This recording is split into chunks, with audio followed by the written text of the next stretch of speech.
Very, very Western thought, Western kind of looking at reality. Bawat bahagi ng buhay ay may kabanalan at magkasama yung napakatataas sa mga religious na mga usapin, pati mga practical na pang-araw-araw na mga issues ng buhay. Lahat yan ay mahalaga. Kaya nga ba't amang mga aklat po sa Biblia ay may iba't ibang mga emphasis. Mayroon nag-emphasize sa mga ritual, may nag-emphasize sa mga calendars and events, may nag-emphasize sa mga pagdurusa, pagpapakasakit, at meron naman just how to enjoy life and make the most out of it. Not one is more important than the other. Lahat ng yan pinagsama-sama sa isang koleksyon para magkaroon ng lubos, ganap, at well-rounded na kahulugan ng ating buhay. What is life for? What universal rules govern and order life? Ito ang ating sisikaping hanapin sa Wisdom ni Solomon. Attempts at finding the meaning of life from Ecclesiastes 1 and 2. Lessons on life from Solomon. Ama namin, salamat sapagkat kayo Diyos na nagpapatawad. Linisin niyo nga po kami nang walang maging sagabal sa paglapit namin sa inyo. Gawin niyo po kaming karapat-dapat na tumanggap ng pagpapala. Payapain niyo po ang aming loob. Patawarin niyo po kami sa mga kasalanan namin. Gawin niyo pong tahimik ang aming puso at nang madinig namin ang iyong pagtuturo. Manguso po kayo sa pamamagitan ng mga pagbubulay-bulayan naming mga kabanata sa Biblia at nawa Panginoon kayo po ang maging tagapagpaliwanag, tagapangaral, tagapagturo. May your truth be our strength, our medicine, our hope, our guidance, and our everyday manual so we can have a life that is meaningful according to your definition. Kayo po ang mangaral sa amin, Panginoon. Turuan niyo po kami at kami naman nais na tumanggap ng pagpapala nyo. Dala-dala namin ang mga pasalamat namin, ang aming mga awit at sayaw, ang aming mga kaloob sa inyo. Panginoon, dinadala namin sa iyong paanan, pusong humihingi ng laman. Spiritual na laman ang hinihingi namin, Panginoon, at nawa ito po ipagkaloob nyo. Quiet our hearts, protect us from all evil men and evil spirits. Bless our loved ones who are not with us, and may your safety be upon this holy assembly. We ask you, Father, confident that you hear, in the name of your Son, our Lord and Savior, Jesus Christ.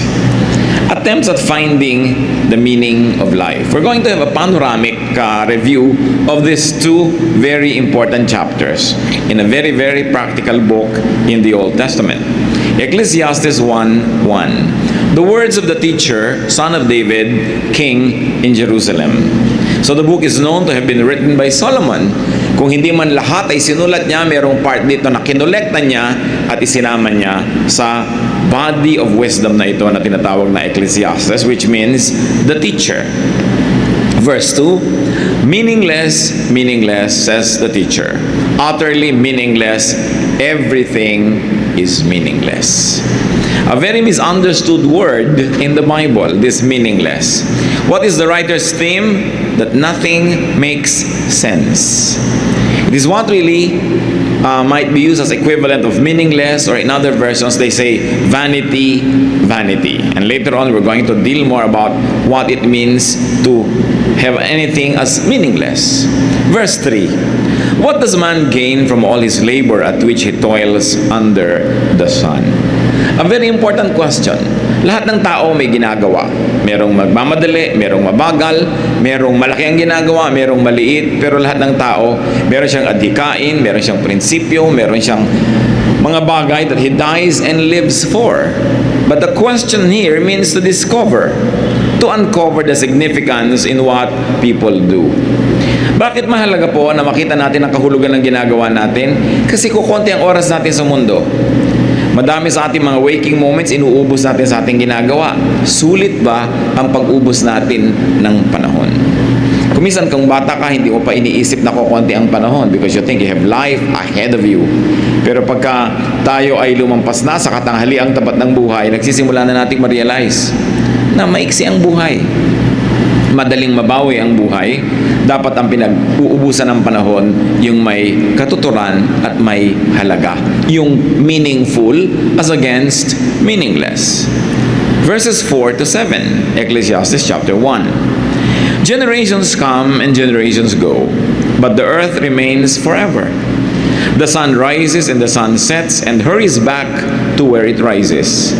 The wind blows to the south and turns to the north. Round and round it goes, ever returning on its course. All streams flow into the sea, yet the sea is never full. To the place the streams come from, there they return again. In a very poetic way, pinakita sa atin ng Solomon na ang lahat ng bagay nagre-recycle lang, paulit-ulit, pabalik-balik. That everything is cyclical. Na kaya mabuhay ka, kaya mamatay, huminga ka o hindi, ipanganak ka o hindi, sisikat ang araw, lulubog, ang hangin galing sa north, magpupunta sa south, magpapaikot-ikot, pabalik-balik lang. Pati yung tubig, magiging liquid, magiging vapor, pagkatapos magiging tubig uli, magiging liquid na naman. Walang natadagdag at walang nababawas sa mundo mula nang ito ay nilikha.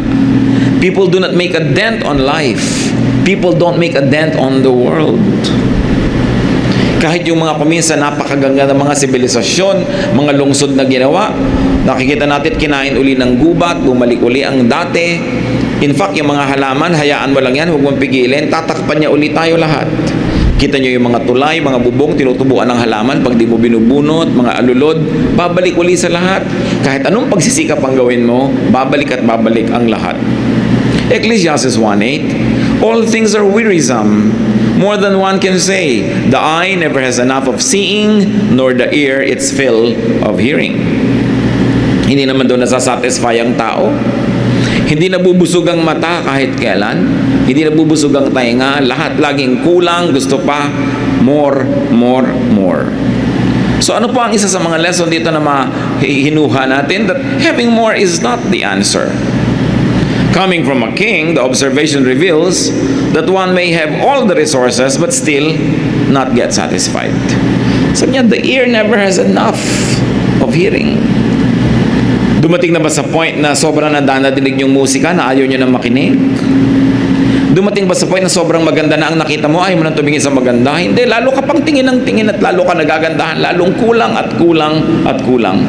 Dumating ba ang point na sa dami ng nakain mong masarap, ayaw mo nang kumain? Hindi na uubos ang appetites. So sabi niya, samantalang ito ang pinagtatrabahuhan natin. Marami tayong nauubos sa panahon. Just to see, just to hear, just to taste, just to have. Verses 9 to 10. What has been will be again. What has been done will be done again. There is nothing new under the sun. Is there anything of which one can say, look, this is something new? It was here already, long ago. It was here before our time. So, walang bago.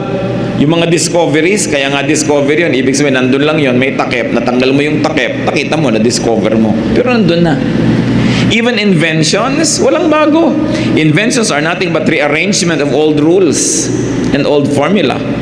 Nare-rearrange lang yan. Walang bago. Mula nung nilikha ng Diyos ang mundo. Isang major lesson there, brothers and sisters, don't waste your life trying to reinvent the wheel. Meron na. Makinabang tayo sa mga naipundar na ng iba, makatuto tayo sa body of knowledge of other people, learn from patterns, learn from cycles. That's why it's important na nakikinig sa matatanda. Marami na sila sigurong naaksaya ang oras at nung matanda na sila, nalaman nila kung alin yung aksayado, alin yung hindi. Itinuturo nila ngayon. So niya, papunta pa lang ako kayo, pabalik na ako, huwag na kayong pumunta, sayang lang ang biyahin nyo. Pero maraming bata ayaw makinig. You want to learn it on your own, so you will waste lots of time in committing mistakes. While many people who have gone before us and already committed mistakes, we can learn from. Dapat cumulative yung learning, natututo ka. Dapat ang tao mas marunong na kaysa sa previous generations. Sa dami ng karanasan ng tao, pero kadalasan hindi naman tayo nakikinig sa payo ng matatanda, sa payo ng mga may edad na. So, you will reinvent the wheel. Meron na pala. You will go through the same troubles that many people went through. And therefore, your time is wasted like their time was wasted. Ano man pinag-uubusan natin ng panahon para sumikat, makilala, matandaan, to leave a mark. Ecclesiastes 1:11, there is no remembrance of men of old, and even those who are yet to come will not be remembered by those who follow. Talaga, sandaling-sandali lang naman talaga tayong natatandaan. Ano ang halaga sa inyo ng photo album ng lola nyo, for instance? Liba na lang yung mga ilan-ilan ang hilig-hilig sa family heritage and history. So yung mga family album mo, mahalaga lang sa'yo, scrapbook, pati mga balutan ng chiclet na ibinigay sa'yo nung naliligaw sa'yo nung nakadikit pa doon. Mahalaga lang sa'yo, pero pag matanda ka na, nababali, wala rin. O let's say, kinamatayan mong mahalaga pa ba sa anak mo yun? Siguro konti, kasi nanay o tatay ka niya, pero sa apo mo, naku, tatapon na lang niya yun, anin niya yun, liba na lang ikaw si Jose Rizal. O liba na lang you're somebody so famous na magkakaroon ng katuturan yun. Pero kahit naman yung mga nagiging sikat, nagiging baliwala din ang mga bagay-bagay na mahalaga sa kanila. At kahit sa buhay natin mga kapatid, may mga bagay na ang halaga, tas later on wala na. Yung mga collectors, they realize that. Some people spend half of their lives collecting things, then later on, pinoproblema nila, kanina kaya ko ito ipamana, wala na mainteresado. Kasi kung ano yung mahalaga sa iyo noon, hindi yung laging mahalaga. Don't waste your time to immortalize yourself. Wala yun. Kahit yung mga ating Cementerio del Norte, ang gaganda ng mga musilyo, ng mga pamilya, they think that they will be immortalized and remembered forever. Ngayon, tinitirhan na ng buhay yung mga libingan nila. So, yung mga iba, kinukuha na yung mga patay nila, nililipat sa iba dahil wala, nakakatakot na yung lugar na yan, hindi na siya in. Ganon din naman yung mga sphinxes at mga pyramids ng Egypt that they thought they'd be there forever. Ang dami nila inilagay na wealth nung bumagsak ang imperyo nila. Lagi tuloy hinuhukay yung mga libingan para makuha yung wealth. No, but this forever. Pagka iniisip natin yung buhay natin, sayangin natin para lang magkamonumento ka, sumikat ka, maalala ka. Sayang kasi baliwala rin. At ito yung mga pinag-uusapan ni Solomon. Yung mga meaningless things. Para yung buhay natin, maitalaga natin kung ano yung meaningful. Para kung tayo babawian na ng buhay, wala tayong pagsisihan na nasayang ang ating panahon. Ecclesiastes 1:12-14. I, the teacher, was king over Israel in Jerusalem. I devoted myself to study and to explore by wisdom all that is done under heaven. What a heavy burden God has laid on men. I have seen all things that are done under the sun. All of them are meaningless, a chasing after the wind. Sabi niya, ako, king, lahat ng gusto kong gawin, nagawa ko, na-afford ko, lahat ng gusto kong project, lahat ng gusto kong pag-aralan, napag-aralan ko, ang gusto kong i-research, na-research ko, ang dami kong ginawa. Sinuri ko lahat yung mga bagay na yan. You know why Solomon could do that? Because his reign was very peaceful. He inherited a very powerful, united, and peaceful kingdom. Yung ipinundar ng tatay niya na si David, whose life was spent mostly in war, magulo, siya ang nakinabang. Tahimik na tahimik ang buhay niya, marami siyang pwedeng pag-aralan. At hiningi niya sa Diyos, bigyan siya ng wisdom, binigyan siya. Ang yaman-yaman niya, ang mga tao nagpupunta sa kanya para makinig sa kanyang katuruan. Pag may nababalitaan siyang marunong, ipinasusundo niya, ano ba yung runong mo? Ikwento mo sa akin. Dami-dami niyang alam. Pero sabi niya, alam niyo, ang nalaman ko lang, wala naman talagang dapat malaman. Wala naman talagang ganong kahalaga para pag-ubusan mo ng panahon na alamin. Wisdom could not help much in understanding life. That understanding life is like controlling the wind. It is impossible. At ito yung buong konteksto ng meaningless at chasing after the wind. Ang hangin daw ba ay nahahabol? At kung sakali mong abutan, kaya mo ba itong ikulong sa iyong mga bisig? Kaya mo bang yakapin? Kaya mo bang ilagay sa kahon? Kaya mo bang ilagay sa bulsa ang hangin? Kaya mong talian? Hindi. Sabi niya, yun ang paghahanap ng kahulugan ng buhay. Parang paghahanap at paghabol at pagkulong sa hangin. It is meaningless. Hindi ibig sabihin walang halaga, kundi walang katuturang gawin yan. Sobra mong isipin ang lahat, sobra mong pakalimi-limiin, sobra mong bigyan ng logic, i-philosophize ang buhay, hindi mo kayang gawin yon. Walang nakakaunawa niyan. Sabi, tinangka ko yan, I had all the time, I had all the money, I had all the power. Ang sabi ko lang sa iyo, meaningless. Bakit daw? Ecclesiastes 1:15, what is twisted cannot be straightened. What is lacking cannot be counted.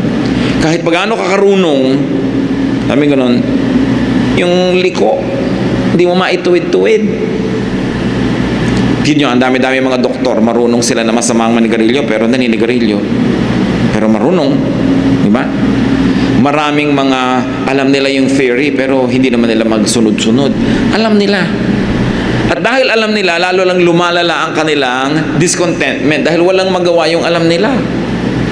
Halimbawa, ikaw ay doktor, alam na alam mo ang mga problema ng katawan ng tao, pero hindi mo pa rin maggamot sarili mong nanay, sarili mong anak, sarili mo rin. Namamatay ka sa sakit, sa kabila ng dami mo ring alam. So, ang ibig sabihin ba niyan, huwag na lang tayong mag-aral? Hindi naman yun ang tinutukoy ni Solomon. Hold on. But Solomon is really suggesting accept the unchangeable. Kahit gaano mo kaalam ang tama at dapat, maraming dapat na hindi nangyayari. So kung mamamatay ka, magpapakamatay ka at papatay dahil sa mga dapat na mangyari, ay ganon, mauubos ang buhay mo. Maraming dapat na hindi talaga nangyayari. So sabing ganon, what is lacking cannot be counted. So go without the absent. Go without the lacking. Kahit kailan meron kang event, may absent. Pagka yung absent ang lagi mong inisip, hindi mo mapapansin yung present, lulungkot ka na naman. Sabing ganon, yung wala. Yung nandyan. What is Solomon trying to teach us? Huwag kang makipagtunggali sa takbo ng panahon. Wala siya, di wala. Pag nandyan, di nandyan. Pag nagawa mo na ang pwede mong gawin para nandyan siya, wala pa rin. Go on with life. Sabi niya, what is lacking cannot be counted. What is twisted cannot be straightened. Twisted here doesn't mean negatively, and straightened doesn't mean positively. Ang ibig sabihin lang, may mga bagay na tinatanggap na lang. Maraming mga magulang nagtatakwil ng anak dahil hindi matanggap yung anak kung ano man yung anak niya. Maraming mga anak lumalaya sa magulang kasi hindi niya matanggap yung magulang niya. Pinipilit niya yung magulang niya maging kung ano ang konsepto niya, kung ano dapat ang magulang. May mga magulang naman gusto ang anak dapat ganito, anak dapat ganito ka, pero hindi ganon. Sabi ganon, twisted yan, hindi mo yan maitutuwid. Tanggapin mo siyang twisted. I don't mean moral and immoral. I mean there are things you simply cannot change. At lang lalo kung yun ay nasa buhay pamilya, makakapagpalit ba tayo ng tatay at nanay? Makakapagpalit ba tayo ng kapareha sa buhay ng ganun-ganun lang? Makakapagpalit tayo ng anak, kapatid? Hindi. So tinatanggap ang mga bagay na hindi mabago ayon sa iyong panlasa. Para hindi lagi kayo nagtutunggali at hindi laging may struggle sa inyong buhay. Ecclesiastes 1:16-18, I thought to myself, look, I have grown in increase in wisdom more than anyone who has ruled over Jerusalem before me. I have experienced much of wisdom and knowledge. Then I applied myself to the understanding of wisdom and also of madness and folly. But I learned that this too is a chasing after the wind. For with much wisdom comes much sorrow. The more knowledge, the more grief. Sabi ko noon, wala namang naging mas marunong na hari dito kaysa sa akin. Talagang ako lang ang pinakamarunong. Nalaman ko ang hindi naabot ng iba. Nalaman ko ang pinangarap lamang na alamin ng iba. So, sinubukan akong mga karunungan. Sinubukan ko rin ang mga kahangalan. Sabi niya, baka doon nandun ang kahulugan ng buhay. Sabi niya, pero alam nyo, yung paghanap ng kahulugan ng buhay na ito, para lang paghahabol sa hangin. Sabi ganon, it is meaningless. Hindi mo pa rin siya maintindihan. At sabi, ito pa, habang rumurunong ka, lumulungkot ka lang. Habang dumadami ang alam mo, mas napapasok ka lang ng kalungkutan sa buhay. No? So, ang ibig sabihin ba nun, huwag na lang tayong marunong, hintayin muna natin kung ano sasabihin niya later. So, the teacher noted that understanding life was hard to do. That understanding life was as senseless as chasing the wind. Hindi natin lubos na unawaan ang buhay. Kung minsan, sunod-sunod ang dagok ng buhay. Namatay ang kapatid, namatay ang nanay, namatay ang ganon, nagsara ang negosyo, nasunugan ang bahay, sunod-sunod. Tapos sasabihin sa'yo nung namatayan, bakit? Di ko alam. Di natin alam. Mabait naman ako, nag-church naman ako. Walang kinalaman yun doon. Hindi lahat may paliwanag. Hindi lahat logical and sensible the way we think of logic and sensibility. May mga bagay na ayun talaga, nandun, kahit mo biyakin ang ulo mo, hindi mo siya mauunawaan kung bakit ganun. Bakit pinalaki ko na ng mga anak ko ng ganito? Ba't nagkaganon? Hindi mo kayang lutasin yung iba. Meron tayong mauunawaan, pero may hangganan yung kaya nating unawain. Sabi ni Solomon, pinag-isipan ko na yan, huwag na kayo magsayang ng panahon. Makinig na lang kayo sa itinuturo ko sa inyo. we cannot understand life to the point of controlling it.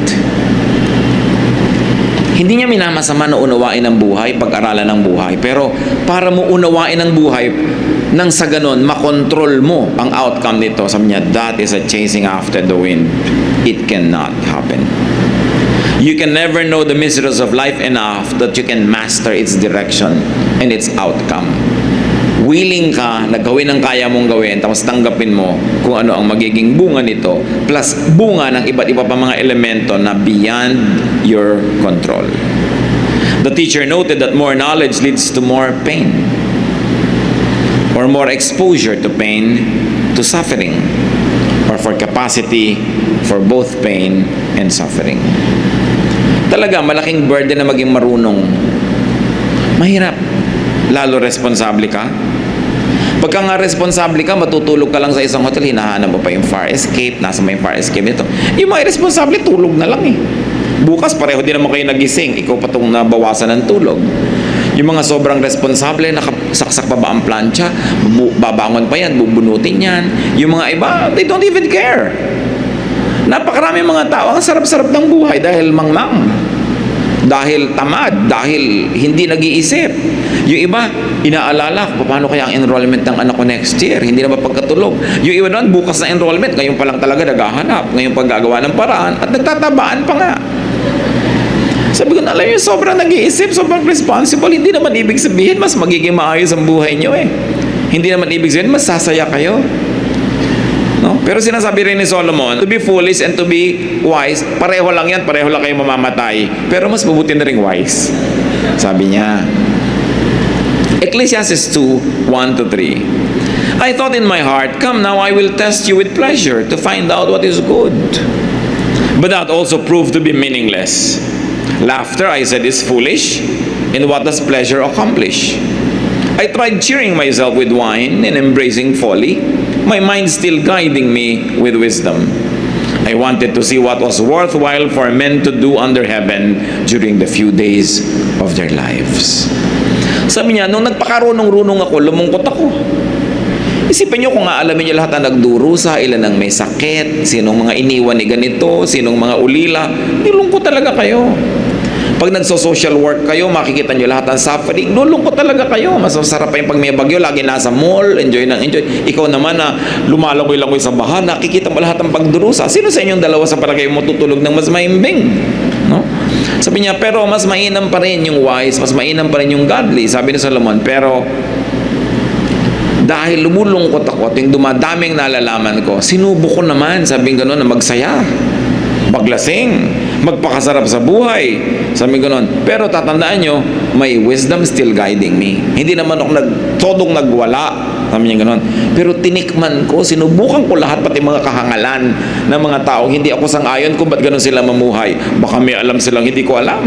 Baka may ligaya silang hindi ko maranas sa maiksing buhay na ito. So aalamin ko, sabi niya. In search of meaning, in search of the best way to live or the maximum benefit in life, the teacher tried fun and enjoyment and wine. What was his conclusion? He realized that laughing and having fun doesn't do much good. Yung wala rin eh. Yung tawa ng tawa, bukas walang pera. Yung sobra ding saya, laging masaya, biglang bukas malungkot. Napapansin nyo ba yun? Yung pag sobrang saya ka, biglang may kasunod na lungkot. Sabi niya, nagbabalance din kasi yung buhay eh. Kung sobra kang lungkot, sumasaya ka naman. Kung sobra kang saya, lumulungkot ka, nagbabalance lahat. Kaya sabi ko, kahit sa kamalagay, pareho lang yan. So, wala pala sa pagsasaya. So, gumawa siya ng ibang paraan. Verses 4-6. I undertook great projects. I built houses for myself and planted vineyards. I made gardens and parks and planted all kinds of fruit trees in them. I made reservoirs to water groves of flourishing trees. So nag-green revolution siya. Nagtanim siya, nag-backyard farming, naggawa ng mga irigasyon para sa ikabubuti ng mga tao. Sa kakahanap niya ng kahulugan ng buhay. At marami rin sa atin gumagano, nagkakawang gawa. Hindi dahil ang yaman-yaman. Kasi naghahanap ka rin kung saan ilalagay ang sarili mo. Saan ka nga ba sasaya? Verse 8. Sabi niya, hindi ko pa rin nakita doon. I amassed silver and gold for myself and the treasure of kings and provinces. I acquired men and women singers and a harem as well, the delights of a man's heart. Sabi, okay, aside from my very, very fruitful agricultural projects, nag-ipon din ako ng maraming kayamanan. Marami akong kinita. Many kings come to me and pay their dues to me just to hear me talk. Ganun kasi karunong si Solomon. Ganun, kumuha ko ng mga singers. Kantahan naman. Walang katapos ang mga singers dyan. At may harem, alam niyo naman, libo-libo ang kanyang asawa. Diba? Daan-daan ang kanyang mga pinakasalan. But of course, it was a political move also of a very wise king, no, to consolidate his empire through intermarriages. Sabi niya, I did all the delights of a man's heart. Ginawa ko rin yan. Verse 10, I denied myself nothing my eyes desired. I refused my heart no pleasure. My heart took delight in all my work, and this was my reward for all my labor. Sabi, lahat ng nagustuhan ko, kinuha ko. Lahat ng naisipan ko, ginawa ko. Lahat ng iniisip kong masarap, dinanas ko. Verse 11, yet, when I surveyed all that my hands had done, and what I had toiled to achieve, everything was meaningless. A chasing after the wind. Nothing was gained under the sun. Sabi, wala ako naidagdag sa mundo. Dumami nga ang mga babae dito sa palasyo ko na kontian naman doon sa pinanggalingan. Pareho lang. Sabi gano'n. Nagtanim ako dito pero hindi doon tumubo dito. So, nandito rin. Pero wala naman talaga nadagdag sa planeta. Wala naman talaga tayo na idadagdag sa planeta. Subukan niyong bumili ng mga halaman sa Bulacan Garden na puno ng halaman yung bahay niyo pero naubusan naman sila. Lumipat lang. Nagpapalipat-lipat lang. Wala tayong naidadagdag. Magpapatayo ka ng bahay pero may mga batong tinibag kung saan, buhangin kinuha kung saang ilog, napunta lang sa lugar mo, pero wala naman, nagpalipat-lipat lang. So the teacher tried and enjoyed great and productive and fruitful projects. It was beneficial to others as well. He tried construction, agriculture, irrigation, ownership, acquisition of slaves and laborers, even animals. He tried entertainment and romance, fame and wisdom, boundless freedom, even enjoyment of what he did. His finding, everything was simply not worth the trouble. Chasing after the wind. When you try to shepherd the wind, you cannot do that. Sabi niya, ito ang napapala ko sa paghahanap ng lahat ng logic at kahulugan. Alam niyo po, mas mainam pa kuminsan yung walang-wala ka pero umaasam ka.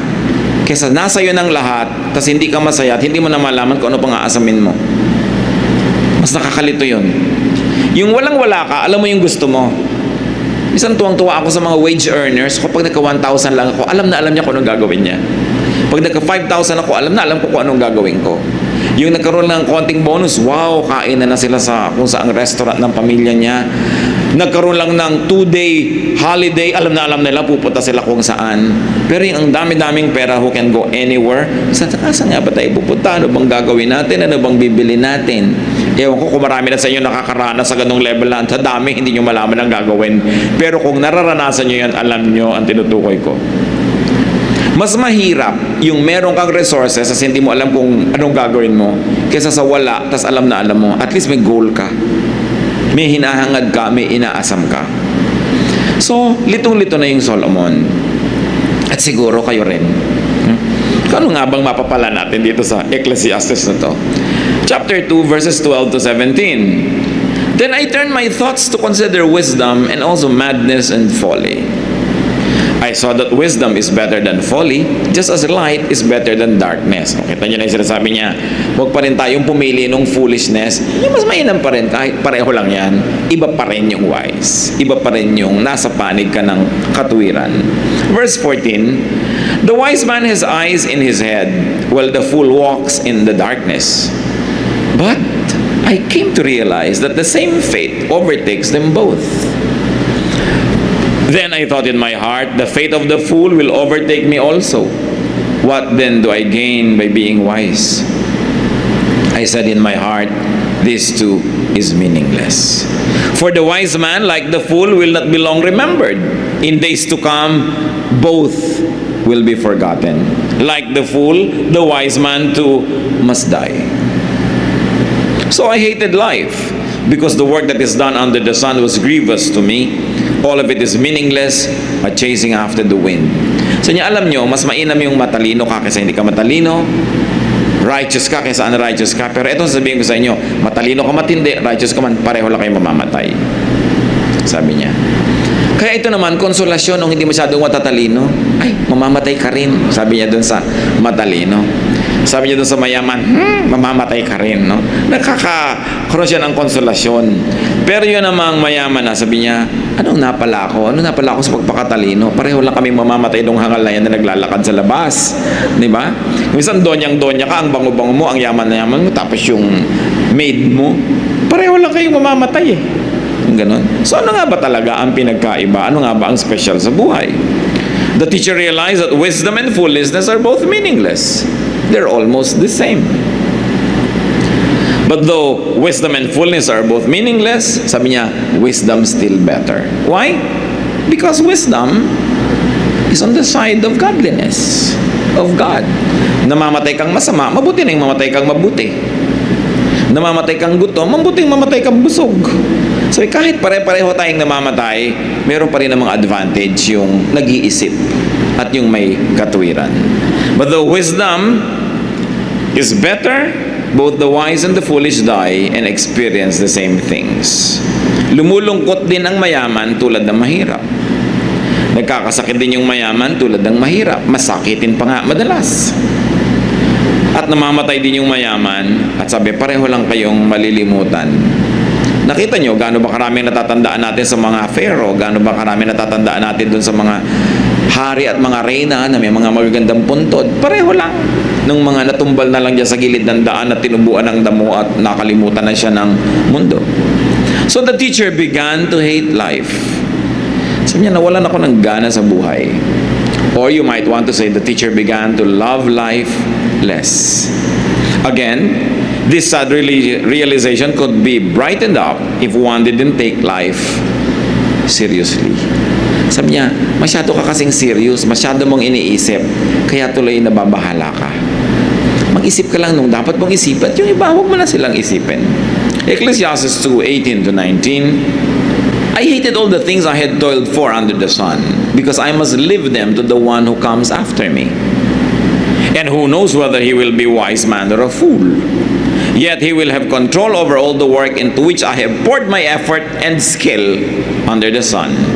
This too is meaningless. Sabi niya, alam niyo, isa pang walang katuturan sa buhay, hindi mo maintindihan, sobra ka nagpakahirap, nagpundar, nagpakatino, at nagpayaman, tapos mamamatay ka, may ibang magmamana. At kung siya man ay matalino o hindi, doesn't matter, sa kanya mapupunta yun. Sabi niya, di ba, meaningless? Dami-dami mong pinaghirapan, tapos mamanahin lang niya. Isipin mo ang isang tatay na nagtrabaho, pagkatapos namatay. Minana ng asawa niya, tapos nag-asawa ulit ang asawa niya. Ito walang kahirap-hirap na lalaking ito. Suddenly, no? Nakahiga sa kanyang kama, ginagamit ang kanyang kotse, at nag-e-enjoy sa kanyang pinundar. Or hindi man sa asawa yon, nagpundar ka, minana ng anak mo, yung kung sinong tao napangasawa ng anak mo, biglang kalahati na siya na may-ari. Namatay pa yung anak mo, dinapunta sa kanya lahat. Nag-asawa siya ng iba, di dalawang total strangers sa buhay mo ang nagmana ng lahat ng pinundar mo. Sabi ni Solomon, di ba nakakalungkot isipin yan? So anong leksyon? Sabi niya, ang hirap naman kasi magpundar, ang hirap magpakayaman, pinapagod mo ang sarili mo, nag-aalala ka, hindi ka mapakali hanggang hindi napipirmahan yung contract, hindi ka napapakali hanggang hindi tapos yung deal, you have sleepless nights. Pagkatapos kung sinong makikinabang, so the time and the capacity to enjoy the fruits of one's labor is limited, and this is what makes life sad. He's limited only to his short lifetime. Other people would eventually inherit one's wealth and even fame, whether they are wise or foolish. Verses 20-23, so my heart began to despair over all my toilsome labor under the sun. For a man may do his work with wisdom, knowledge, and skill, and then he must leave all he owns to someone who has not worked for it. This too is meaningless and a great misfortune. What does a man get for all the toil and anxious striving with which he labors under the sun? All his days his work is pain and grief.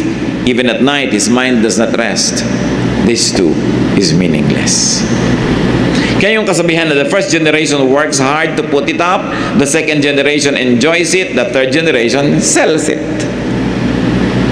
Sino bang nagbebenta ng mga bukid? Mga apo. Sino nagbebenta ng mga antik? Mga apo. Sino nagbebenta ng lahat ng mga naipundar? Mga apo. Kasi wala na silang affection masyado doon sa lolo at lola na nagpundar noon eh. No? Kaya sabihin ko noon, nagpakahirap-hirap ka, tapos ibebenta lang nila, papakinabangan ng iba.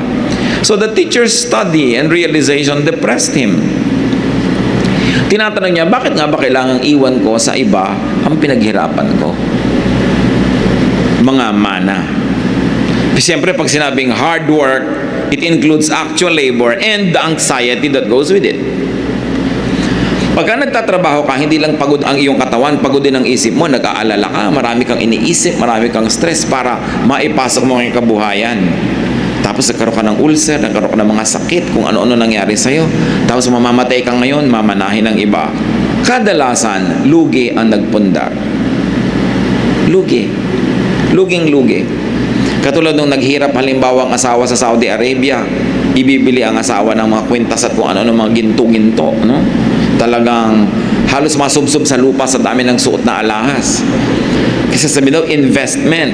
Pero sa oras ng pangangailangan, hindi pa kalahati na ng halaga na mabebenta yun eh. Babarat-barating ka eh. No?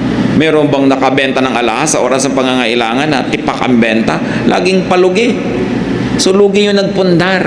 Parati. So sabi nito na naman si Solomon sa 24 to 26, a man can do nothing better than to eat and drink and find satisfaction in his work. Sabi niya, ayaw niyong malugi, etong gawin niyo. Araw-araw, you must enjoy some food and some drink, and whatever you do, find satisfaction in it. Kung nahihirapan kayo, huwag yan ang gawin nyo. Kasi ito, ang dami-dami kong kikitain. Pero naman naubos ang kalusugan mo, lumungkot ka, ipapamana mo lang sa iba. Find something else. Kahit konti lang yung income that you enjoy. Para hindi ka lugi. Merong napunta sa'yo. So niya, this too I see is from the hand of God. For without Him, who can eat or find enjoyment? To the man who pleases Him, God gives wisdom, knowledge, and happiness. But to the sinner, He gives a task of gathering and storing up wealth to hand it over to the one who pleases God. This too is meaningless. A chasing after the wind. Sabi, isa pa tong hiwaga, hindi mo maintindihan. Merong mga taong bigla-bigla na lang silang dinadapuan ng kayamanan at mga magagandang kapalaran. Meron namang hirap na hirap, pero wala pa rin mangyari sa buhay nila. Hindi ko man naghihirap kami ang mangyayari. Hindi ka naghihirap, walang mangyayari. So yung ganon, hindi mo maintindihan ang formula. Pero para na lang kayo wag malugi, wag niyong kakalimutan to enjoy the little things in life. To eat, to drink, and to find satisfaction in your work. Mahirap gawin yan, lalo yung mga hirap na hirap magpundar, hindi na makakain halos yan, sumasala sa oras, hindi na makakalasap ng ginhawa. Nakikita nyo halimbawa kahit yung mga first generation, mga traders yan sa Binondo, hirap na hirap talaga ang sisipag. Doon lang sila nakatira sa entresuelo, doon sa ibabaw lang ng tindahan nila. Doon na umiikot ang buong mundo nila. Pero after 20-30 years, biglang lilipat sila sa Marinas Village. No? Pagkatapos, sinong sobrang nag-enjoy no na? Mga anak, mga manugang, at mamaya mga apo na. Usually, yung first generation, konting-konti ang na-enjoy. So, itong tinutukoy ni Solomon. Sabi ganoon, dapat kung nagtatrabaho ka, nagpupundar ka, huwag mong kakalimutan yung sarili mo, mag-enjoy ka rin. At symbol lang yung eat, drink, and find satisfaction. What Solomon is saying is, habang nag-iipon ka, dapat may ginagastos ka rin para mag-enjoy ka. Huwag kang ipon lang ng ipon, tapos iiwan mo sa iba. Ang sama tuloy ng loob mo pag namamatay, nilalagot na yung leeg mo, ayaw mo pa, ayaw ko pa mamatay. Kasi hindi mo pa na-enjoy. Sabi, kailangan mag-enjoy ka kahit na konti lang yung nasisave mo. Malay mo kung gano'ng kahaba ang magiging buhay mo, sinave mo lahat. Kaya kumisa nga sa laki ng savings mo, kaya tinutulak ka na sa bangin ng mga tagapagmana nang madali-dali ang pagmana nila. Kasi sabi, don't forget yourself. Kumisan isipin na iba, Godly ba ang teaching na yan? Kasi laging gino-glorify ng religion, magdusa ka para sa iba, magdusa ka. That's why Solomon is there to give balance sometimes to our very imbalanced sense of religiosity. Hindi ka nilikha ng Diyos para isakripisyo ka lang para sa iba.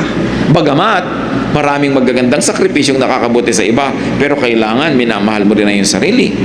Ano sabi ng Panginoong Jesus? Love others as you love yourself. Hindi naman sinabi niyang don't love yourself eh. So go on, love yourself, but don't forget to love others as you love yourself. Sige, mahalin mo todo ang sarili mo, mahalin mo din yung iba. Pero hindi yan sasabihin, huwag mong mamahalin ang sarili mo at iba na lang mahalin mo. Kahit kailan, walang ganun turo. Tinuturo lang yun minsan ng mga relihiyoso dahil sobrang nga natin ginaglamorize ang paghihirap eh. Sobrang natin pinupuri yung nagdurusa. Pero walang ganun sa Bible. At pag nakinig tayo kay Solomon, sabi niya, enjoy every day. Consume what you produce, save a little for tomorrow. Sabi pa nga ni Jesus let tomorrow worry for itself. Sabi niya, let the day's own trouble be sufficient for the day. Tomorrow will take care of itself.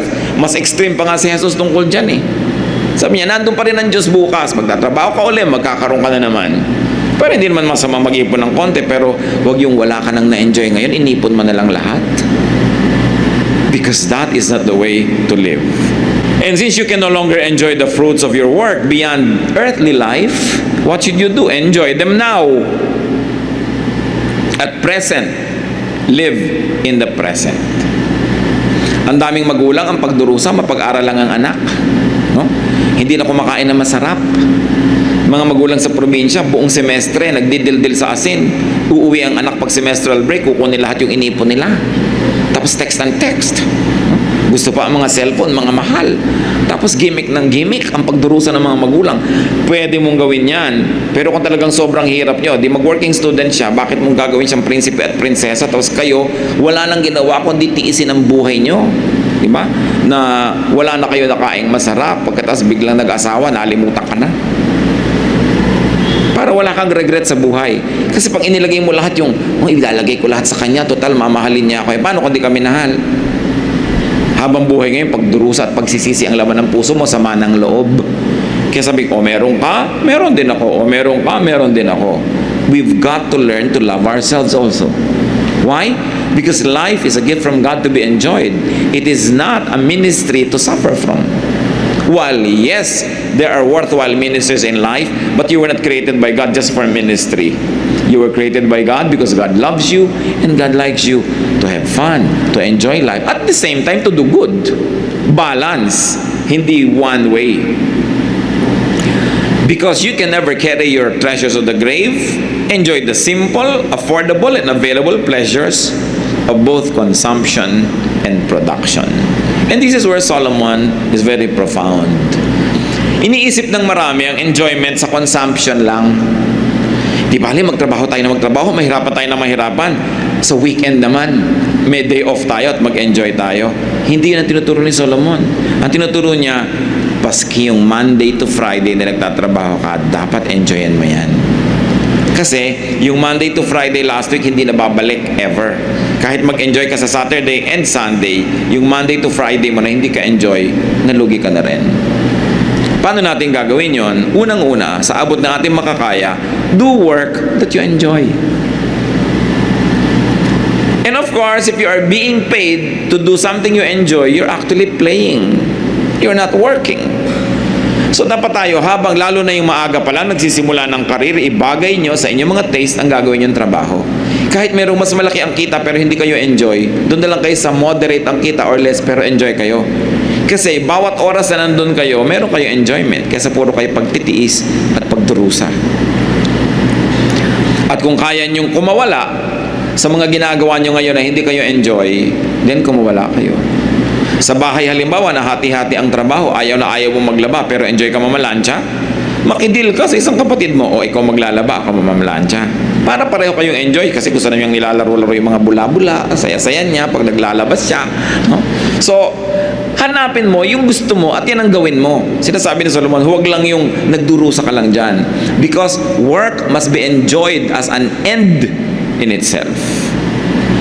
Hindi lang siya means to earn. Kailangan means din siya to be happy, and to find satisfaction. Kaya sabi niya, find satisfaction in what you do. Enjoy your consumption and even your production. Solomon is saying, whatever it is that you face, enjoy the moment. Hindi na yan babalik. Sayang pag hindi mo na-enjoy. Such enjoyments are God-given and God's gift to His people. To find meaning in life, let me be emphatic, as Solomon was emphatic, enjoy your work.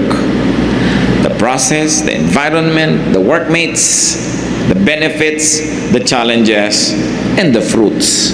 Lahat yon, the whole work. Find ways to enjoy. If what you do is not naturally enjoyable, find ways to enjoy it. One of the marks of intelligence is that you are able to manipulate your environment for your benefit. So find ways to enjoy. Since one's gain at work must be left behind to people who didn't work for them, then better enjoy it to the max. Every day, every moment. Better yet, dahil hindi nyo naman may enjoy pag nasa kabilang buhay na kayo, hindi nyo na makokontrol ang inyong kayamanan kung meron man, share it with the people who labor with you. Kuminsan nakakalungkot, merong mga may-ari ng kumpanya, pabrika, whatever, business, ang kukuripot sa kanyang mga empleyado na nagasgas na ang lahat ng bahagi ng katawan katatrabaho, no, para kumita yung buo niyang machinery. Ang liit-liit magpasweldo, ang kurikuripot sa benefit. Tapos kung magbigay sa apo, na wala namang kahirap-hirap, ang laki-laki. Ang inipon para sa mga tagapagmana, ang laki-laki. That is unjust. While you have power over the wealth or the resources that you make, be generous to those who help you make them. Kaya habang maaga, mag-share. At kung kayo maraming kayamanan, huwag nyo nang antayin na yung mga tagapagmana ang mag-decide kung paano yung hahatiin. Hatiin nyo na legally. Habang malinaw pang inyong isip at kaya nyo pang pumirma, napakaraming bangkay na pag tiningnan mo, bakit para siyang bumoto? May tinta sa thumb. Aba, may matinong kamag-anak na habang naghihingalo siya, nagpatatak na ng mga kung ano-anong mga deed of sale. By the way, alam nyo ba na mahahalata mo pag patay na yung nagtatak? Iba ang tatak ng patay na at buhay. Malalaman mo yun.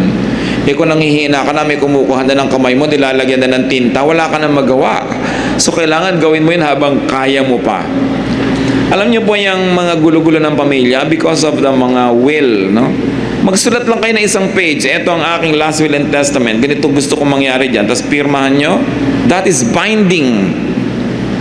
Kahit walang abogado, binding yon. Basta mapatunayan, authentic ang inyong pirma.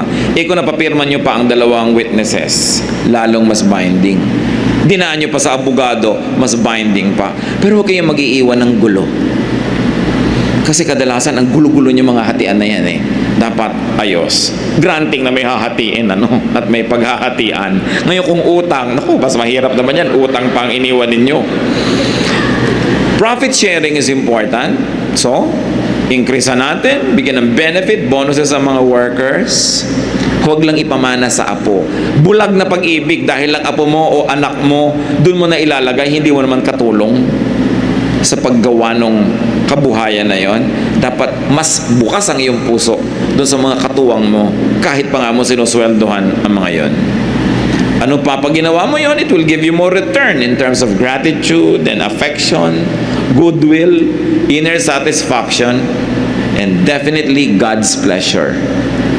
Because God wants us to be good to our workers and to our laborers. At nakakatiyak ka, marami makikipaglibing sa'yo pag ginawa mo yung ganong kabutihan. Therefore, do not fret about who inherits it. Hindi naman talaga natin makokontrol.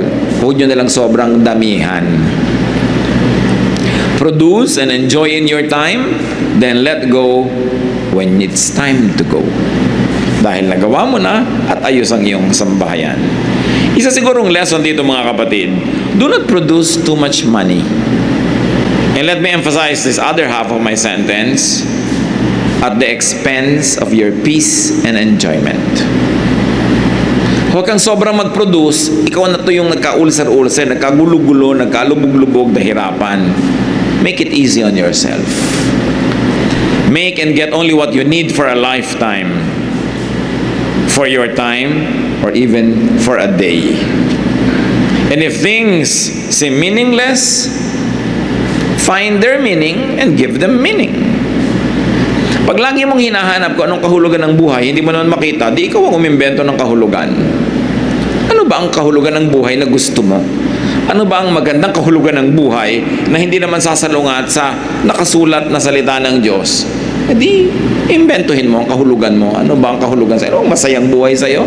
May right ka na i-define yun para sa sarili mo. Don't let the standards set by others dictate on you kung ano ang mahalaga sa'yo. If the wind could really be shepherded or controlled, then Solomon would have found the answer. He never found the answer because the wind could not be controlled. But you can still enjoy the wind. Kahit hindi mo malaman kung saan ang galing ang hangin, hindi mo makontrol kung saan siya pupunta, habang dumadaan sa iyo, pwede mo siyang enjoyin. So enjoyin mo na lang siya kung ano man yung wind na yon. May mga tao na kung saan galing, kung saan pupunta, hindi mo rin control. Pero habang kasama mo, make it nice. Kung minsan, nagkakaroon ka ng kaibigan, nagkakaroon ka ng kasintahan, mas ayaw mong gawa ng mabuti, ayaw mong mahalin ng todo, sabi mo, baka mawala din to. Kahit naman pinakasalan mo na, hindi ka pa rin nakakatiyak na laging nandyan yan. So, hindi mo rin alam kung saan galing yung tao, saan siya pupunta. So, nandito siya ngayon, live the day, make the day worthy for the other person and for yourself. And if you have to say goodbye tomorrow, then say goodbye without regrets because you had yesterday. And you had a good yesterday. Hindi natin kontrol ang buhay. Kung minsan, we withhold love. Gusto nating ibigay sa isang very permanent. Sino yun? Nasaan yun? Kung minsan, ayaw mong tumanggap ng pansin. Kasi sabi mo, mawawala din yan. Baka masanay lang ako, mahirapan ako. Hindi, mahirapan ka na lang bukas. Nag-enjoy ka naman ngayon. Kesa sa, hindi ka nga nahirapan bukas dahil hindi ka naman nag-enjoy ngayon. There's nothing to miss. Many people miss out on what's meaningful and what's passionate in life because they're too afraid of losing them tomorrow. If you lost them tomorrow but you had them today, then it's worth it. Then you never had it at all. So, pagka tinignan natin si Solomon, very practical ang mga turo niya sa buhay. Hindi niya tayo ini-encumber ng maraming mga kung ano-anong doktrina. Hindi niya tayo ginuguluhan ng kung ano-anong mga divisive religious thought. Pero ang concern niya, that you have a grasp of what you want in life, do what you can to pursue it, do not work too hard, enjoy the day, enjoy the moment, and if you have to die, then die. Wala kang pinagsisihan dahil nabuhay ka. At tulad ng sinasabi niya, stop looking for specific things. Just enjoy whatever you find. Parang shopping. Pag may hinahanap ka na ganitong damit, ganong size, ganong kulay, pagod ka na, nahalungkat mo na yung buong tindahan, wala kang makita. Ba't hindi ka na lang tumingin-tingin ng baka makita mo at magandahan ka? Di yun ang bilin mo, di ka pa napagod. But when you always have a specification of what you want, most of the time, you will just be searching and you won't find it.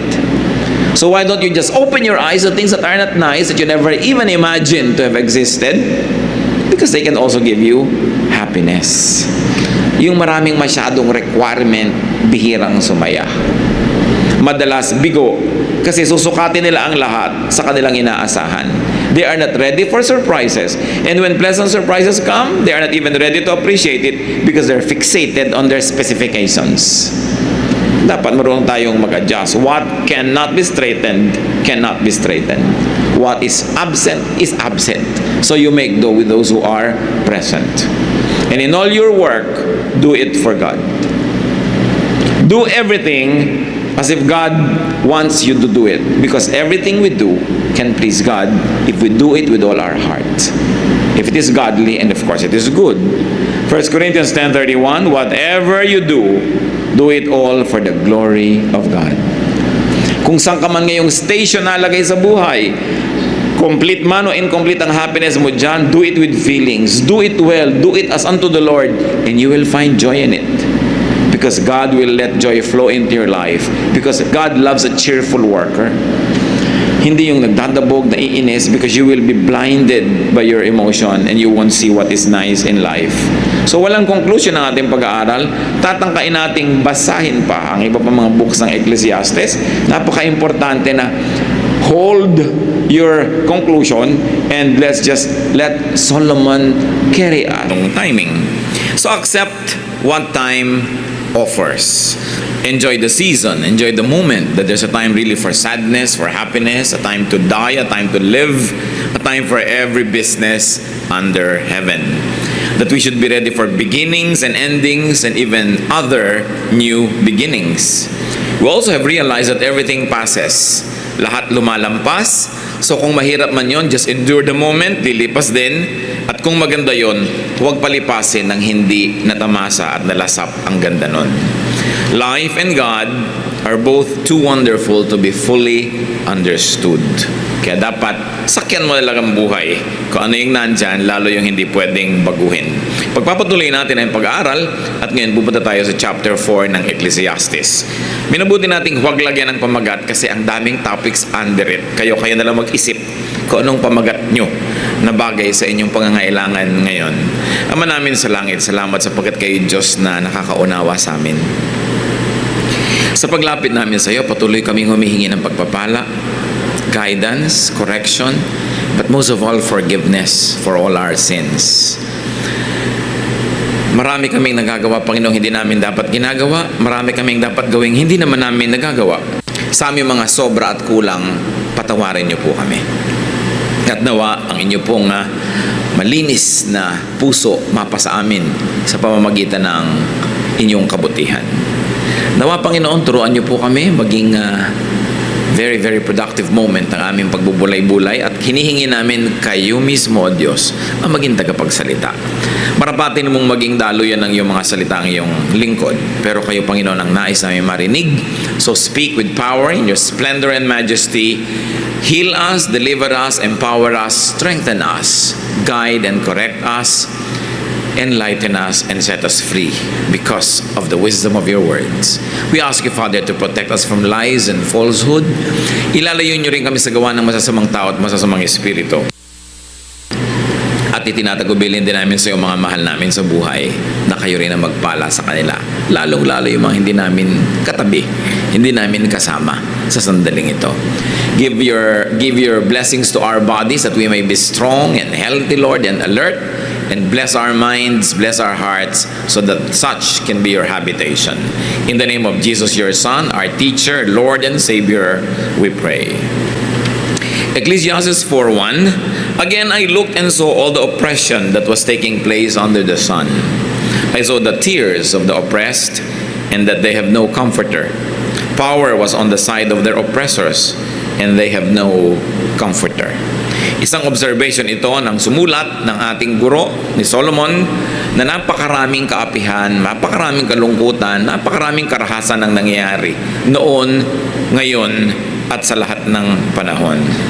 So the teacher observes that mostly in life injustice rules, that the powerful abuse the weak. So this is an indirect but a very inevitable lesson giving from the teacher. If the weak are always being oppressed, there is a practical thing that can be learned from this. Whenever you can, do not be weak. Kung lagi palang inaapi ang mga mahihina, sikapin mo huwag ka mahina. Kung laging kinakawawa ang mga mahihirap, sikapin mong gumraduate sa kahirapan. Be powerful yourself, then just be kind and be just. Walang kwenta ang kapangyarihan na hawak ng mga masasamang tao. Kaya dapat ang mga mabubuting tao ay nagiging makapangyarihan. Dapat ang mga mabubuting tao ang yumayaman, sila ang nagkakaroon ng mga impluensya para magamit nila yon sa ikabubuti ng kanilang kapwa. Marami po mga tao, reklamo ng reklamo na lagi silang naaapi, lagi silang mahirap, lagi silang kawawa. Pero hindi naman nila sinisikap na sila yung maging makapangyarihan. It was not said directly, but it is an inevitable conclusion that if there is so much injustice and you don't like it, you be powerful. That's why we like people of the Lord to be in power. We like people of the Lord to be leaders of business and industry, and as much as possible, leaders of government, so that we can maximize the possibility of justice prevailing in our midst. And of course, one becomes strong or powerful by making wealth. And then by being charitable. Be brilliant and then be kind. Kasi ang karunungan ng kayamanan na hawak ng masama, nagiging salot sa kapwa. Kaya sisikapin dapat ng mga Kristiyano to be achievers, to be leaders, to be powerful. Ecclesiastes 4:2-3. And I declare that the dead who had already died are happier than the living who are still alive. But better than both is he who has not yet been, who has not seen the evil that is done under the sun. Sabi po ng Contemporary English Version, I said to myself, the dead are better off than the living, but those who have never been born are better off than anyone else, because they have never seen the terrible things that happen on this earth. Sabi po ng ibang nagbabasa nitong chapter 4, ang lungkot naman ng buhay pag tinignan mo through the chapter 4 of Ecclesiastes. Pero totoo naman na maraming kalungkutan ng buhay. At hindi yun maiiwasan kung laging tatalikuran. Dapat nating kilalanin, alamin ang mga nagpapalungkot sa buhay at nasa ganoon mapagtagumpayan. Ang observation ng teacher, it is good to be alive. It is better to be dead, and it's best to be unborn. Siyempre po, ang Ecclesiastes ay tula. This is poetry, so meron itong tendency to exaggerate just to drive home a point. Natural naman, it's good to be alive. And life is a gift from God that at the point that we know it, it's good to be alive and it's better to be alive than dead. And definitely, we all want to be born. Pero pag ang sinasabi dito, ganito, that it's good to be alive, better to be dead, and best to be unborn, what the teacher is suggesting is, life that is mishandled could be worse than not having life at all. Kaya nagiging malaki yung ating pananagutan na pagandahin yung buhay, lalong-lalo yung buhay ng mga taong umaasa, nakikinig sa atin at nai-influensya natin.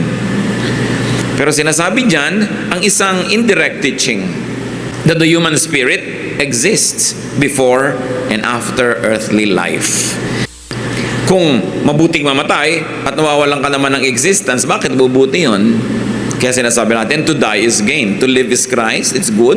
To die is gain, it's better. Pero sabi niya, may life yung spirit bago to ipanganak. Kaya the best is nang huwag nang ipanganak dito sa mundo. What the teacher is saying is that because the world is so corrupt, the spirit is happiest outside of this earthly life. Even that is before being born or after physically dying. What is the indirect teaching here? Do not love this world too much. Yes, it's good to be alive, but it's better to be dead.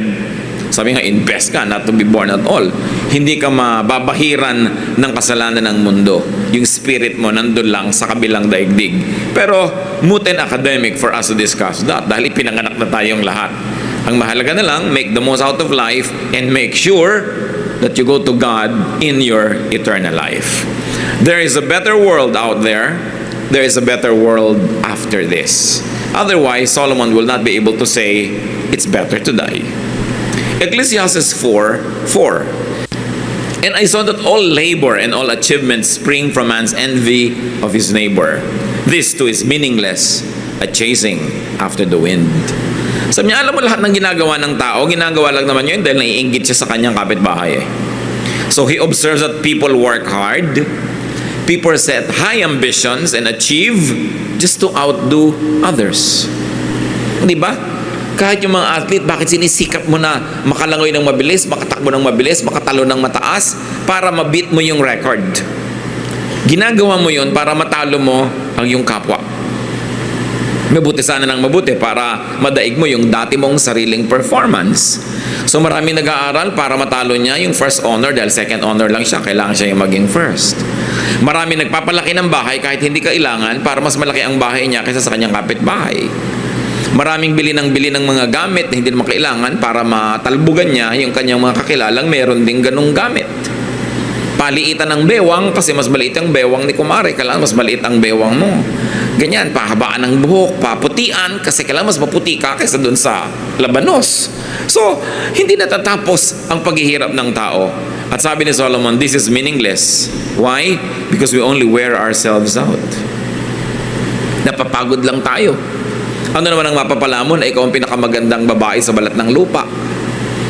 Ano naman ang mapapalamon ay ikaw ang pinakamatalino, pinakamaganito. Sabihin ganon, we only make enemies. Because on your way to being the top, And on your way to the top, you have to outrun everybody else. You have to outdo everybody else. And we only cause others to be jealous of us when we succeed. And what's worse, when we become very competitive and we win, we only make others to be like us. Gagayahin nila tayo, magiging competitive din sila. Kaya maraming buhay, hindi nakakagawa ng mga kaibigan, mga kagalit ang nakakagawa. Kasi lagi silang nakikipag-compete. Now, what's wrong with being very successful? What is wrong with being very big is that people envy you. And there's nothing worse than being envied. Being hated is better than being envied. Kasi ang gumagawa ng pinakamasasamang nagagawa, yung naiinggit. At napakahirap na ikay makainggitan. Kung magiging matagumpay ka, maging moderately matagumpay ka lang. Don't be number one. Bakit? Ang pinakamatataas na puno ang tinatamaan ng kidlat. Ang pinakamatataas ang narating, ang pinakamalayo at masyadong masakit ang nagiging bagsak. At hindi papayag ang mga tao na matagal na ikaw number one. May aagaw at aagaw niyan. So mahirap maging number one at mas mahirap i-maintain ang pagiging number one. Ngayon, kung likas na likas sa'yo, number one ka talaga without exerting too much effort, without destroying friendships, without destroying your soul, then be number one. Pero kung sobrang inuubos mo ang lakas mo para ka lang maging number one, it's better to be number two. Nakita nyo kahit sa mga gobyerno, pagka nagkakaroon ng mga coup, nagkakaroon ng mga revolusyon, ang binabalil o pinupugutan ng ulo o yung natatapon sa ibang bansa, yun lang namang top leader ha. Yung mga number 2, number 3, namumulaklak na naman sila under a new dispensation. Mahirap yung number 1. So you prevent being envied. You contain or minimize being envied. How do you do that? Do not flaunt your trophies. Huwag niyong iparada, ipagyabang ang inyong mga achievements. Dahil wala namang natutuwa kundi nanay nyo lang. Kumisa nga sarili mong kapatid naiinis sa'yo dahil sobra kang achiever. Sometimes the greatest envy comes from your kapatid, ha? Not from ibang tao. Kaya pinakamasasakit ang mga hidwaan ng mga magkakapatid, yung may mga malalim na mga inggitan. So how do you prevent being envied? Show some cracks. Show some imperfection. Let people know that you are suffering and they will enjoy it. Gustong-gusto natin yung wow, dalawang gandang artista, dream wedding. Magkakahiwalay din yan. You know why? Naiinggit ka eh. Ang sarap ng buhay nila, ang gaganda nila, kaya sa'yo magkakahiwalay. Kita mo na, nagkahiwalay. Tuwang-tuwa ang mga tao. May nalulungkot ba pag nagkakahiwalay mga celebrities? Diba? Yung ang gagandang babae, uy, mukha na siyang matanda ngayon, ano? Diba? Hindi na siya makangiti. Siguro puro siya Botox. Every form of criticism is an expression of envy. Sabi mo, hindi naman niya dimple yung nasa pisngi niya, pusod na niya yan, ka-facelift. No? So, bakit mo siya binibisto? Kasi meron kang envy. Kaya kung kayo ang ganda-ganda, matutuwa ang mga kaibigan yung malaman na may hika kayo.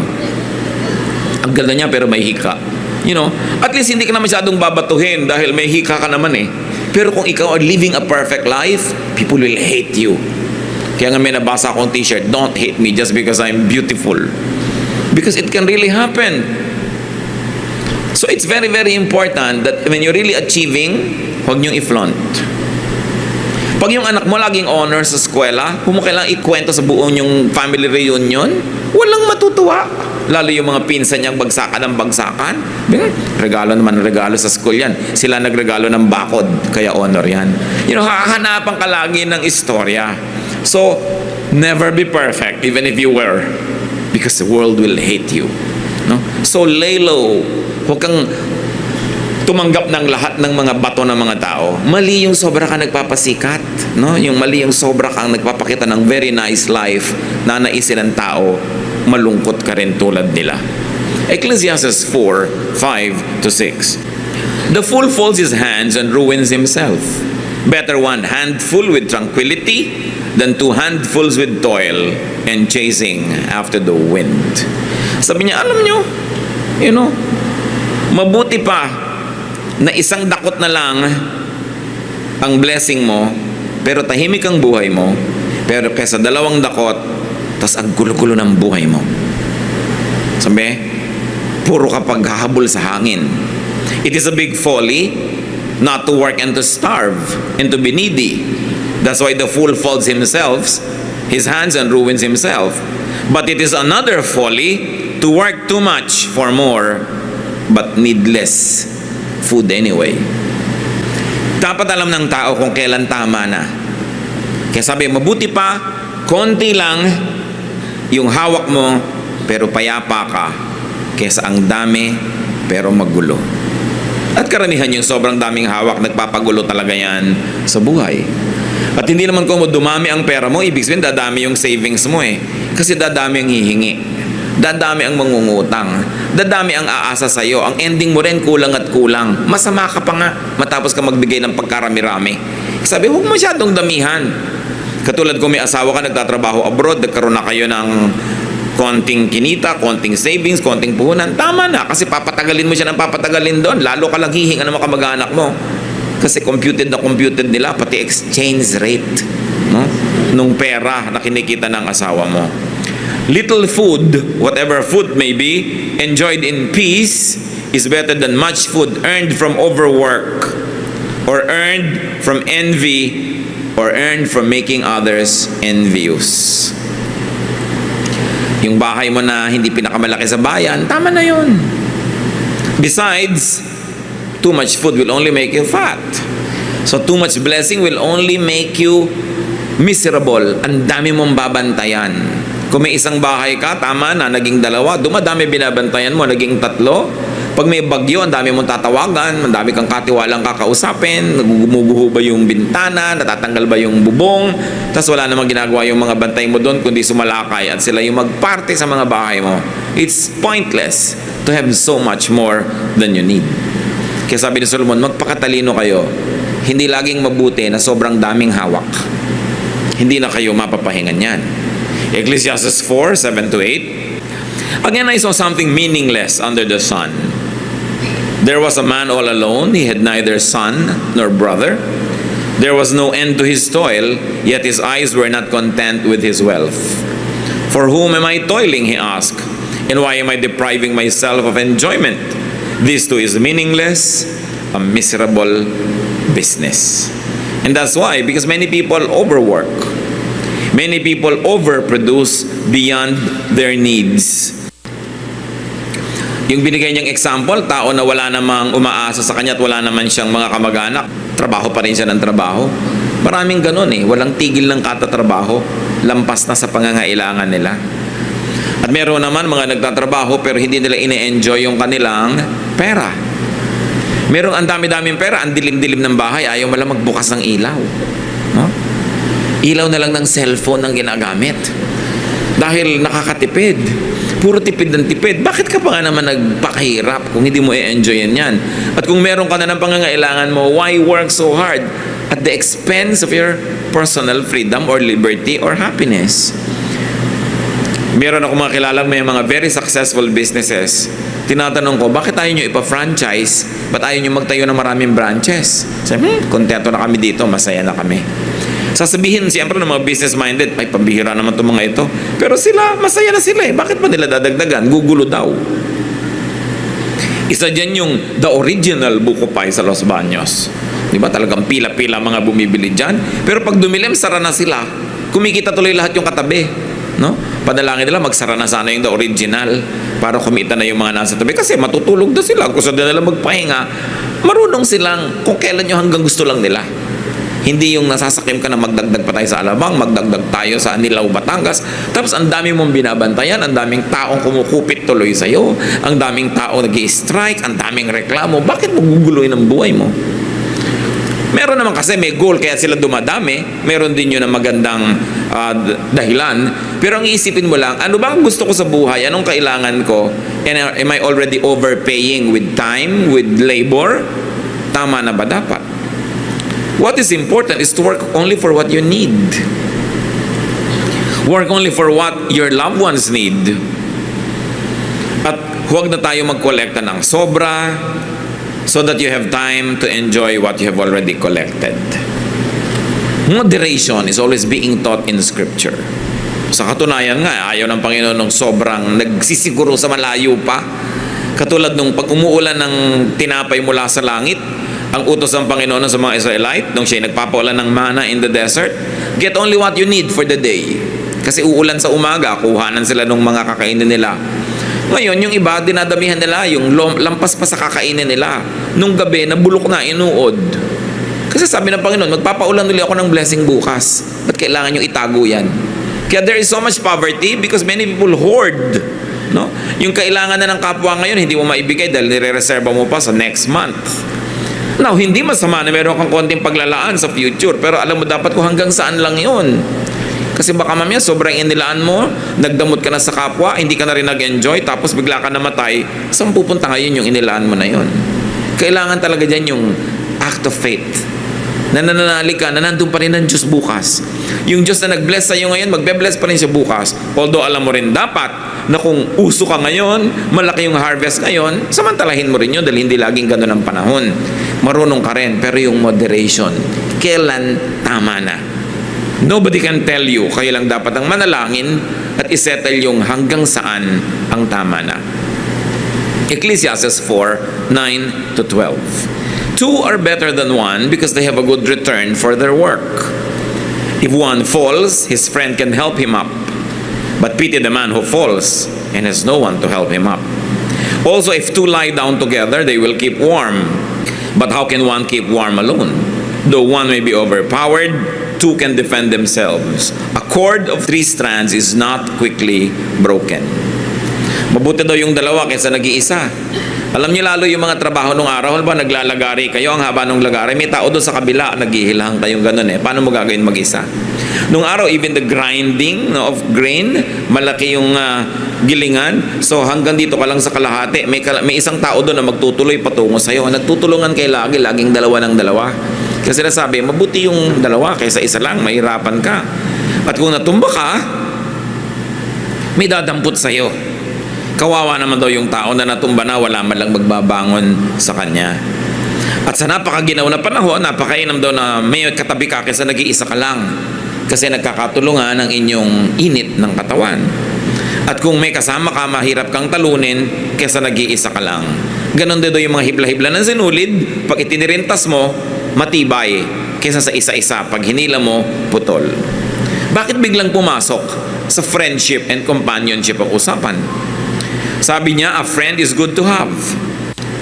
A companion is better to have than excess wealth. That's what the teacher is driving home. That it's good to have company.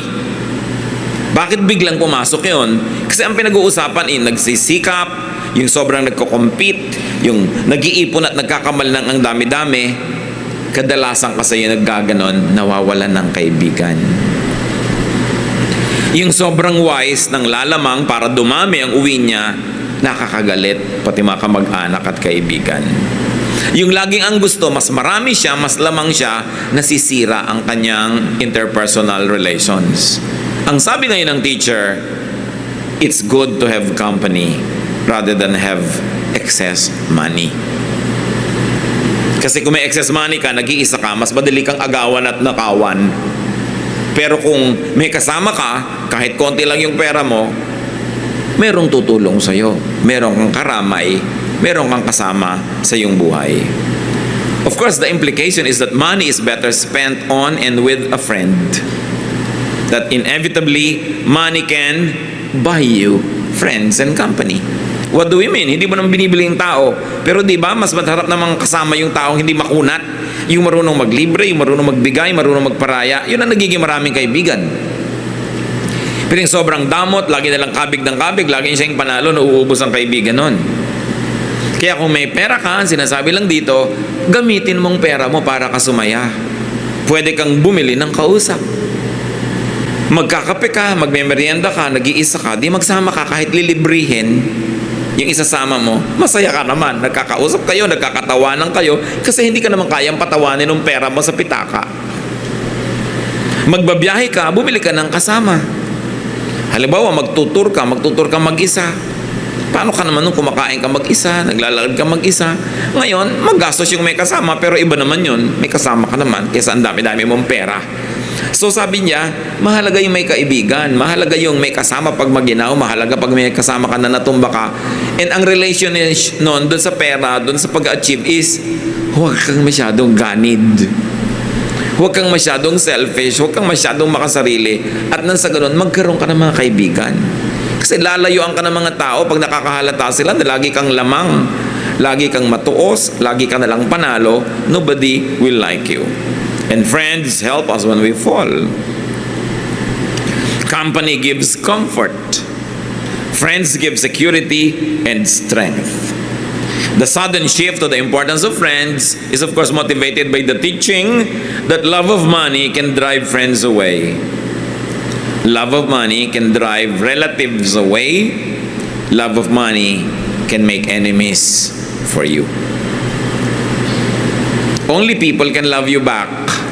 Money cannot love you back. So do not love money more than people. Ecclesiastes 4:13-14. Better a poor but wise youth than an old foolish king who no longer knows how to take warning. The youth may have come from prison to the kingship, or he may have been born in poverty within his kingdom. So ikinumpare dito isang youth, walang karanasan, walang pangalan, walang credential, at isang king na may edad na. Sabi, mabuti pa kung mahirap ka lang pero matalino kang bata kaysa foolish ka na matanda. Sa Israel kasi at maging sa bansa natin, masyadong ibinibigay na importance sa age, tapos halos nababaliwala yung youth. Pero ang sinasabi dito ni Solomon, people should not allow youth or inexperience or lack of connection, even poverty or humble status in life to contain or inhibit them. Whatever youth means, lack of experience, lack of connection, lack of power and lack of wealth, sabi, huwag mong payagan yan na makapigil sa'yo to achieve. Kita nyo ang daming topics halo-halo, no? Kaya ang mahalaga, piliin nyo kung ano yung pinakakailangan nyo sa mga panahon na ito at yun ang tandaan na mabuti. And then commit to memory all the other lessons that don't seem to be relevant to you now. Maaalala nyo yan pagkakailangan na natin yung karunungan na nagmumula doon. What Solomon was saying is that wisdom is a very, very valuable asset. You may be young, but if you're wise, it's better than being old but foolish. And remember, age is no guarantee of wisdom. May mga tumatanda rin na walang pinagkatandaan. Mas marami ka pang mapupulot na aral sa mas bata kaysa sa matanda kung yung bata ay marunong. But of course, wisdom comes from knowledge. Knowledge applied to your advantage is wisdom. So how do you get wisdom? You must first of all know. So be knowledgeable. Kailangan maraming alam ang tao. Yung iba matapos sila mag-aral ng college, ayaw na magbukas ng libro kahit kailan. Knowledge is so much that you can never stop knowing. Dapat marami tayong inaalam. At ano po ang magandang alamin mga kapatid? Yung hindi natin alam. Kasi yung gusto mong subject matter, halimbawa, lagi yun ang inaalam mo. Halimbawa, mahilig ka architecture. Ang lahat ng magazine binabasa mo tungkol sa architecture. Ang tina-attenda mo ng mga lecture, mga seminar tungkol sa architecture. Ang kasama mo, puro architect. Marami kang alam tungkol sa architecture, pero na-limit ka masyado doon. Ang tao na magiging maraming karunungan, nagbubukas siya ng iba't ibang bintana ng isip niya na nakaharap sa iba't ibang direksyon para marami siyang matutunan. So kung minsan kahit ayaw mo ng ganchilyo, makikinig ka rin, a-attend ka rin ng workshop ng ganchilyo para malaman mo lang yun. At kung talagang ayaw mo, para lagi mo malaman kung ba't ayaw mo siya talaga. Hindi yung isasara mo yung isip mo sa isang bagay just because you don't like it. When you always incline to what you like, you will become a specialist in a very limited range and you will become ignorant in everything else. Kaya nakikinig tayo kahit sa mga taong iba yung interest. Sometimes you go to a dinner, you go to a party, you go to an event, and people on the table are talking things that are not interesting to you. They talk about these things. It's important to just be quiet and listen. You will go home a winner because you have learned something. And if you didn't like what you heard, at least you know why you didn't like it. Kaya basta sasabihin mo lang, ayokong pakinggan. Yan ay asal ng mga taong hindi magiging marunong kahit kailan. Ecclesiastes 4:15-16. I saw that all who lived and walked under the sun followed the youth, the king's successor. There was no end to all the people who were before them. But those who came later were not pleased with the successor. This too is meaningless, a chasing after the wind. Solomon is referring to details in his life that are not known to us anymore. Pero ang sinasabi lang niya, panapanahon lang yung power. Kanya-kanyang uso lang yan. That power and fame are both transient. That power and fame end. Those that stubbornly, blindly, and foolishly try to cling to power forever will know that it cannot happen. Solomon already said it, kings come and go, nobody stays in power forever. Especially if you're number one, you cannot be number one forever. People want you dead. People want you out of the way because they want to be number one also. So, isang pong pamantayan, isang patandaan ng isang napakahangal na leader, yung gusto niya leader forever. Na hindi na siya magre-retire, hindi na siya magpapahinga. This is the height of foolishness. And Solomon is talking about it. He says, power and fame are transient. And the easier you grasp it, the easier you accept it, the easier your life will be. Hindi ka dapat nasakim at gusto mo ikaw na lang lagi ang powerful. Akala mo ikaw na lang lagi ang marunong. Somebody's being born, somebody's being raised to take up the cudgels and to take over.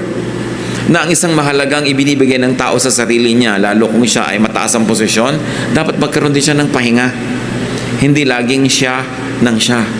At masama yung laging ikaw ng ikaw kasi walang ibang madedevelop na leader. And when you suddenly expire, the company, the family, the nation might be leaderless. The greatest thing that a leader can bequeath to the led is to develop new people who will take over. Knowing that life is transient and knowing that nothing is permanent. Ano-ano sa mga chapter 4 lessons ang mahalaga sa inyo ngayon, mga kapatid? Nakita natin ang katuruan dito ni Solomon. Don't let power corrupt you.